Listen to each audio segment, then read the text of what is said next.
기도하며 기도하옵나이다. 아멘. 고난의 문을 열고 영광의 자리로 라는 제목으로 말씀 함께 나누겠습니다.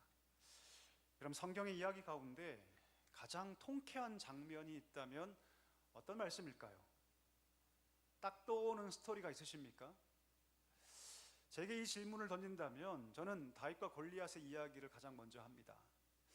기껏해야 15살, 16살 되지 밖에 않는 그 청소년이 3m가 넘는 그 안악자손, 거인족이죠.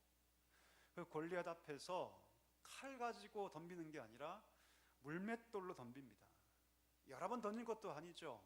그렇죠. 항우를 대하여 달려가서 단 한 발을 던집니다. 근데 성경 보니까 그 물맷돌이 이마에 박히죠. 그리고 그 3m가 훌쩍 넘는 거인이 쓰러집니다. 단칼에 그 목을 베입니다. 그리고 위대한 승리를 우리 가운데 보여주고 있죠. 통쾌하지 않습니까, 여러분? 엄청 통쾌합니다. 또 있죠. 다니엘이 사자굴에 빠진 사건. 하나님을 향하여 여전히 창문을 열고 하루 3번 자기 목숨이 위태한 거 알면서도 다니엘은 하나님께 대하여 한 약속을 지켜나갑니다. 하루 3번 성전을 향해서 기도했을 때 위기에 빠지게 됩니다. 결국 어쩔 수 없이 이미 왕의 조서에 그의 직인이 찍힌 상태이기 때문에 어쩔 수 없이 사자굴에 던져지는데 하나님이 사자의 입을 다 막아버리세요. 그리고 조금도 상하지 않고 맨발로 걸어 나옵니다. 반면에 다니엘을 참수했던 사람들은 똑같이 사자굴에 던져지죠. 그런데 성경이 뭐라 기록하냐면 그의 몸이 땅에 닿기도 전에 사자들이 체하여 뼈를 부러뜨립니다. 사자들이 되고 말죠. 통쾌하지 않습니까? 별로 통쾌하지 않으신 것 같아요. 그렇죠? 예. 자, 그러면 성경에서 보여주고 있는 이 통쾌한 역전승의 비결은 뭘까요? 그 이유가 뭘까요? 저는 2가지라고 생각합니다. 첫 번째는 하나님을 절대적으로 믿는 믿음. 2번째는 무엇이냐면 그 믿음에서만이 가져올 수 있는 담대함. 그들이 자기를 믿었을까요? 다윗이 자기를 믿었을까요? 다니엘이 자기를 믿었을까요? 아니요, 그렇지 않습니다. 하나님을 절대적으로, 절대적이라는 것은 딴 거 본지 안다는 것입니다. 그것만 보는 거죠. 하나님만 보는 겁니다. 하나님을 절대적으로 신뢰하고 그 믿음에서만이 가져올 수 있는 담대함으로 나아갔기 때문입니다. 자, 그러면 여러분, 우리도 그런 믿음을 가지면 늘 승리할까요? 어떻습니까, 여러분? 그런 담대함을 가지면 늘 우리는 그렇게 승리할까요? 놀랍게도 성경은 한쪽에서는 위대한 승리, 통쾌한 승리를 보여주고 있지만 또 한쪽에서는 여러분 성경은 고난도 보여주고 있습니다. 고난도. 오늘 본문의 스토리가 바로 여러분 고난의 스토리입니다. 우리가 알듯이 안디옥 교회가 바나바 바울을 불러서 세계 선교의 문을 엽니다.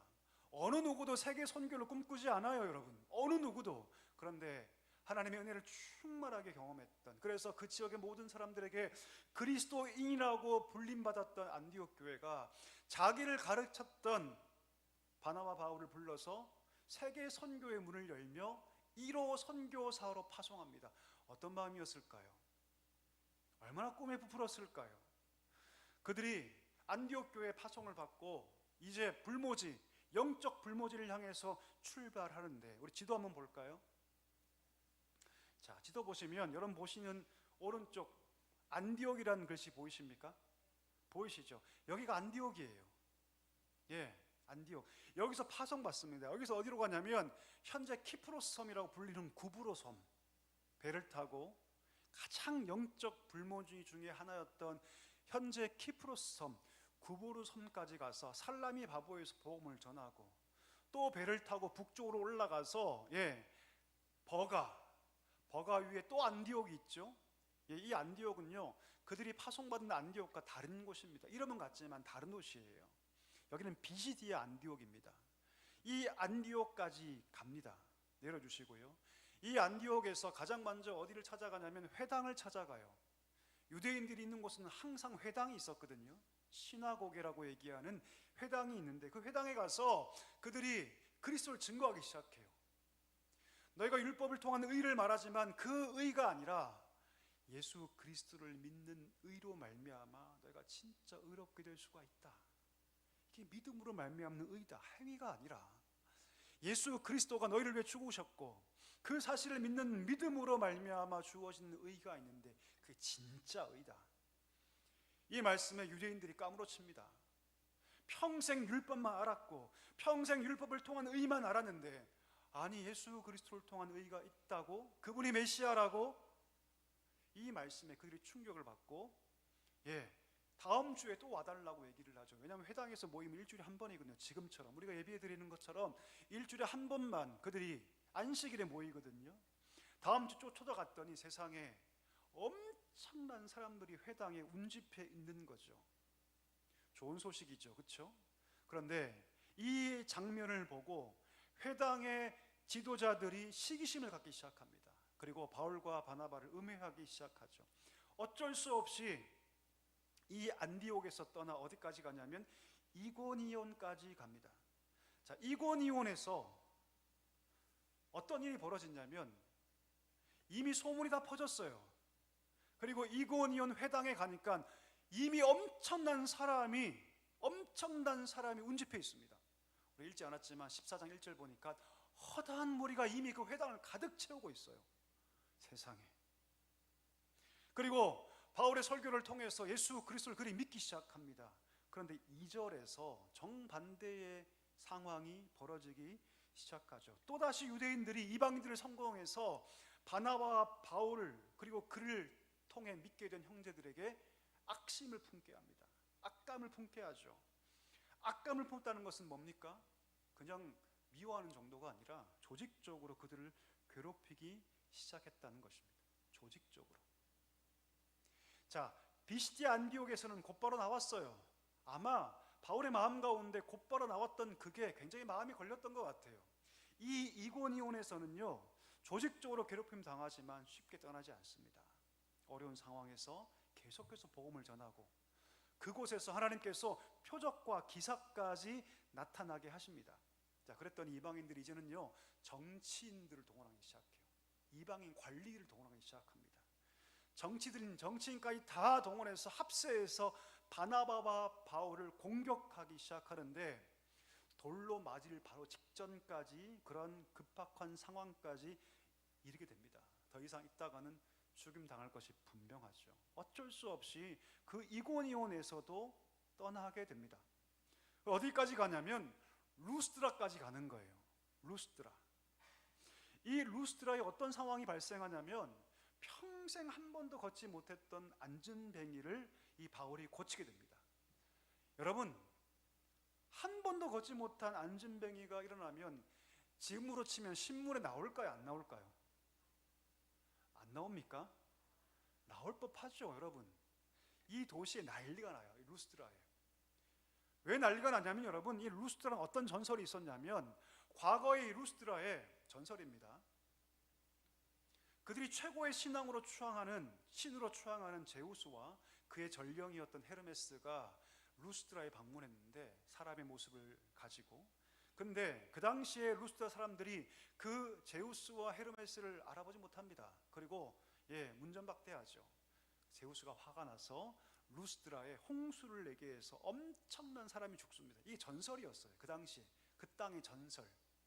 근데 오늘 바울과 바나바가 와서 한 번도 걷지 못한 사람을 일으키니 그들이 어떻게 생각하냐면 그 옛날 이 땅 루스드라에 왔던 제우스와 헤르메스가 또다시 왔구나 라고 생각하고 난리가 난 거예요. 소를 잡아다가 그들 앞에서 막 제사를 하려고 합니다. 여러분들이라면 어떻게 하시겠어요? 여러분들이라면 이야, 기회다. 그래, 이방이면 내가 호사를 좀 누리자. 그러지 않겠어요, 여러분? 근데 바울이 뭐라고 얘기합니까? 어찌하여 이 일을 하느냐? 이거 우상 숭배다. 우리는 여러분과 똑같은 성전을 가진 자이다.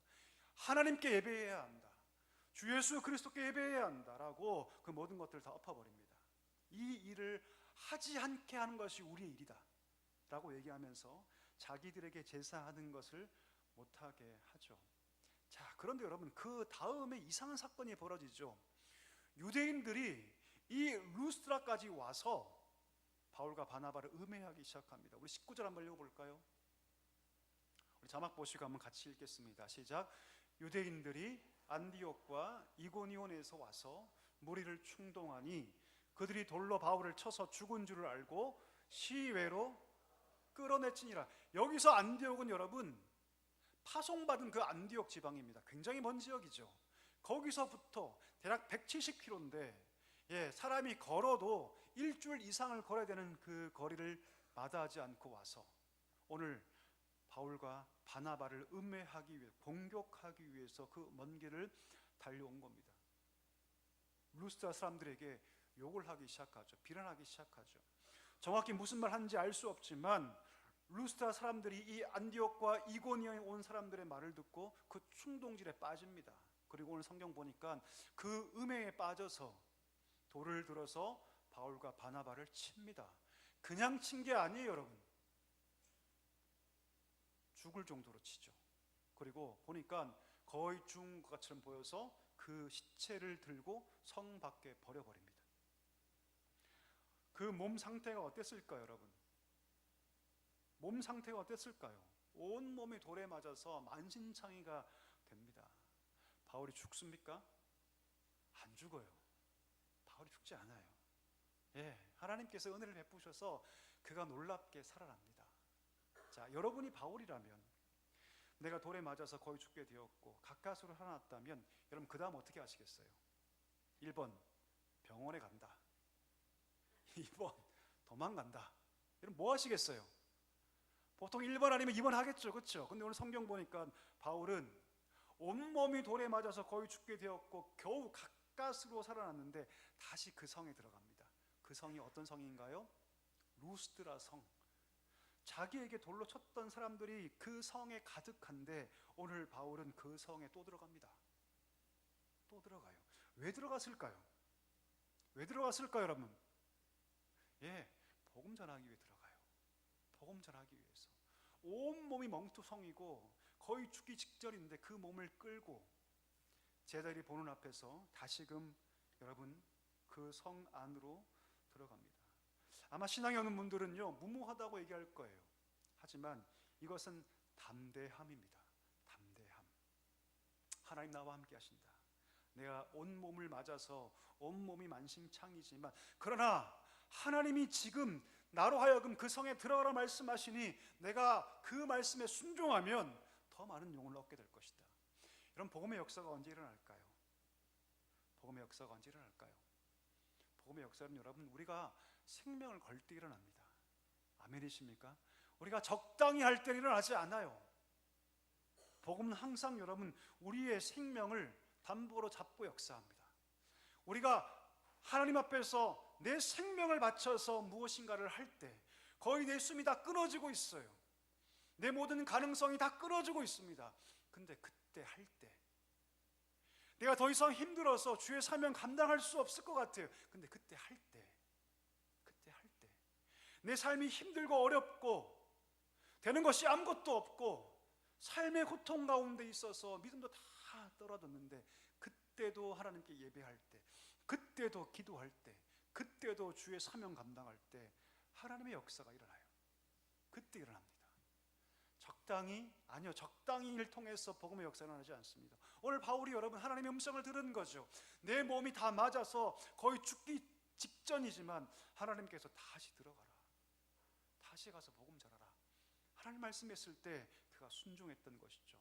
그것뿐 아니죠. 더베까지 가서 말씀을 전합니다. 그렇게 1차 선교 여행이 마치죠. 온몸이 힘들었을 거예요, 여러분. 온몸이 맞아서 고통스러웠을 겁니다. 여러분이라면 어떻게 하시겠어요? 저라면 여러분 가장 빨리 다시 안디옥으로 가고 싶을 겁니다. 그런데 오늘 성경 보니까 그냥 곧바로 가장 빠른 길을 통해서 안디옥으로 돌아가는 것이 아니라 그가 고난당했던 세 곳, 루스드라, 이고니온, 비시디아, 안디옥 거쳐서 들어갑니다. 다시. 그 땅이 어떤 땅입니까? 혹독한 고난과 박해를 받았던 땅 아닙니까? 또 다시 들어가면, 또 다시 그 성에 들어가면 또 돌에 맞을지 모릅니다. 그런데 바울은 빠른 길을 놔두고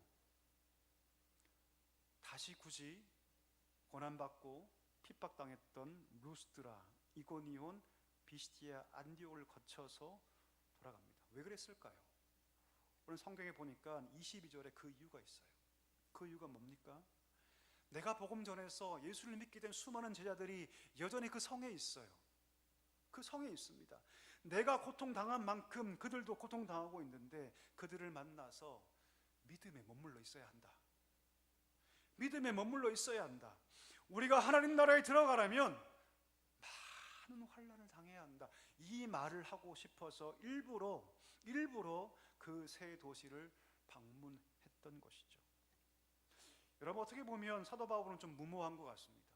굳이 그렇게 하지 않아도 편하게 그냥 그 길을 가도 되는데 일부러 바울은 고난의 현장을 찾아가고 박해의 현장을 찾아갑니다. 가면 또다시 돌 맞을 수 있고 가면 또다시 내가 욕을 당할 수 있는데 그런 고난과 돌 맞음과 모욕을 아랑곳하지 않고 고난의 현장을 적극적으로 찾아갑니다. 어떻게 이것이 가능할까요? 이고니온에서 굳이 오랫동안 그렇게 머물지 않았다면 고통당할 필요 없습니다. 루스드라에서 자신을 제우스라고 말하는 사람들 앞에서 적당하게 뻗댕기면서 있었으면 아마도 그 도시의 최고의 영웅이 되었을 것이 분명합니다. 선교여정 마치고 안디옥으로 돌아갈 때 박해를 받았던 이고니온, 루스드라, 비시디아, 안디옥 거치지 않고 가장 빠른 길을 택해서 돌아갔더라면 그 인생 힘들지 않았을 것이 분명합니다. 왜 바나바는 일부러 고난의 현장을 적극적으로 찾아갈까요? 그 이유가 뭘까요, 여러분? 좀 이상하지 않습니까? 우리가 가지고 있는 신앙과 좀 다르지 않습니까? 물어보고 싶습니다. 여러분, 우리의 신앙에 있어서 여러분 신앙이 100%라면 그 100% 가운데 고난은 몇 프로입니까?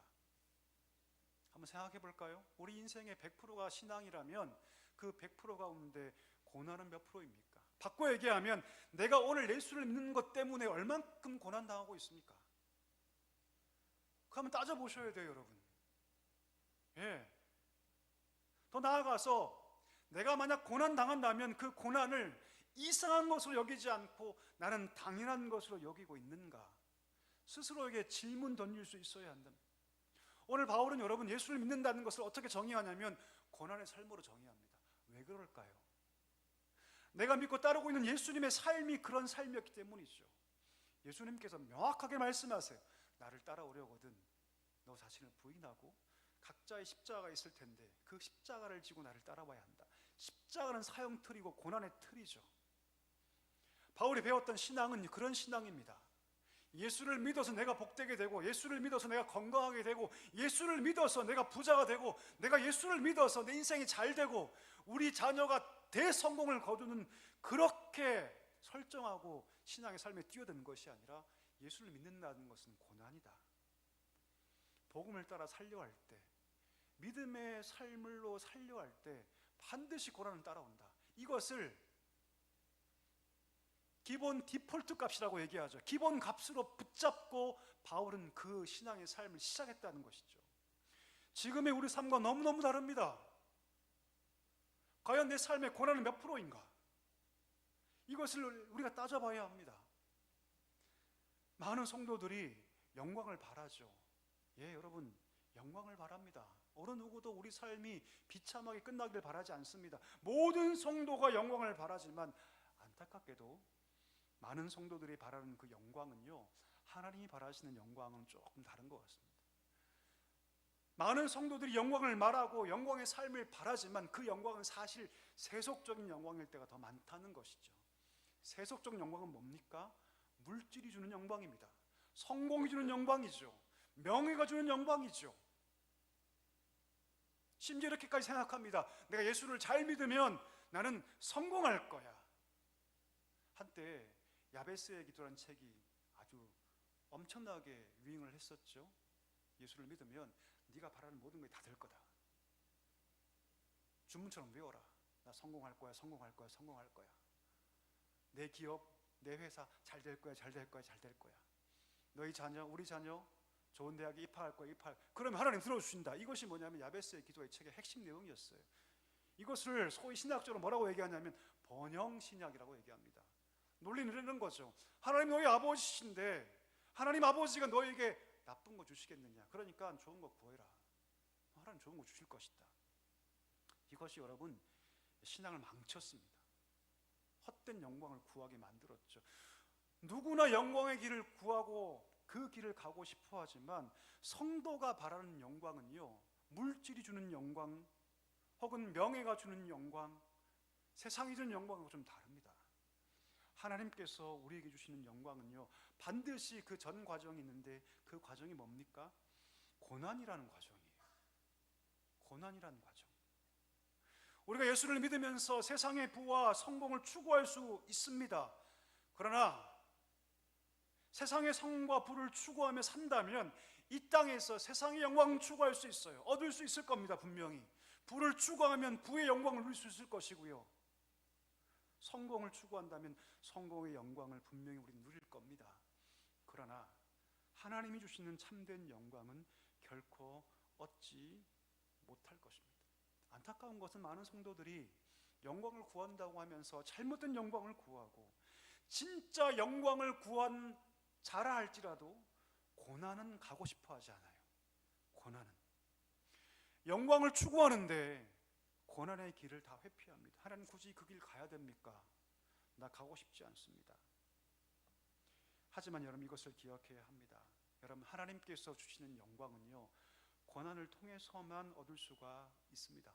오늘 바울은 그것을 분명하게 알았어요. 수많은 고난이 하루가 멀다 하고 내게 지금 닥쳐오고 있고, 내가 그곳을 가면 수많은 아픔과 고통들이 내 삶 가운데 엄습할 걸 다 알지만, 여러분 그의 인생의 신앙의 디폴트 값은 여러분 고난이었습니다. 그러나 고난이 고난으로 끝나지 않고 반드시 어디로 이어진다? 영광으로 이어진다. 그 영광은요, 하나님이 주신 영광입니다. 이 비밀을 알았기 때문에 바울은 오늘 이 고난을 회피하지 않습니다. 오히려 즐거워하죠. 즐거워합니다. 고난의 과정은 아프고 쓰리고 고통스럽지만 그 고난의 과정이 나를 영광으로 이끌 것이다. 이것을 그가 알았기 때문에 그런 담대하게 인내로 나아갔던 것이죠. 그럼 때또 하나님께서 우리 인생 가운데 고난 주십니다. 왜 하나님께서 우리 인생 가운데 고난 주실까요? 왜요? 하나님이 힘이 없으셔서? 아니요, 그렇지 않습니다. 왜 하나님께서 인생 가운데 거대한 장애물을 왜 주실까요? 그 이유는 무엇이냐면 진짜 영광을 구하라고 주시는 것입니다.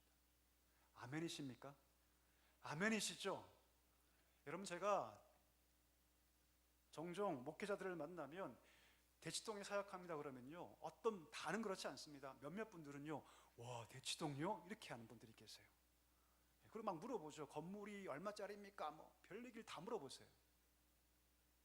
보통 그렇게 물어보는 분들은요, 저기 지방에 계신 분들 혹은 농어촌에 계신 분들, 좀 힘들게 사역하시는 분들, 그런 분들이 보통 그렇게 그런 반응을 하세요. 제가 항상 그러죠. 그 별거 아닙니다. 그렇게 보지 마십시오. 항상 그러거든요. 이 자리에 계신 대부분의 분들은요, 강남에 사시는 분들이에요. 그렇죠? 여러분 강남에 계신 분들은요, 대부분 성공하신 분들입니다. 아닌 분도 계시겠지만 거의 95% 이상은 다 성공하신 분들이에요. 좋은 집에 살고, 그렇죠? 꽤 많은 물질을 갖고 계시고, 또 제가 아는 한 여러분들은요, 자기 삶에 최선을 다하신 분들이고 열심히 공부해서 자기의 길에서 거의 최고의 길에 오르신 분들입니다. 한번 물어보고 싶어요. 여러분 좋은 집에 살지 않습니까? 우리가 꽤 많이 성공하지 않으셨습니까? 여러분, 자 그러면 그 세상의 영광을 이미 많은 것들 여러분 누리고 계신데, 그럼 그 영광과 하나님 주신 영광을 바꿀 수 있나요? 60억, 70억짜리 아파트에 살아보니 하나님의 영광을 볼 수 있던가요, 여러분? 어떠신가요? 수십억 재산을 갖고 있어 보니 하나님의 영광을 그것과 바꿀 수 있던가요? 아니요, 여러분, 바꿀 수 없습니다. 그거 아무것도 아니에요, 사실 여러분. 가난한 자들, 하루 한 끼도 못 먹는 자들에게 그 세상의 영광은 엄청나 보일진 몰라도 그 세상의 영광을 경험한 자들에게는 그것이 아무것도 아닌 것을 압니다. 여러분들은 다 아실 거예요.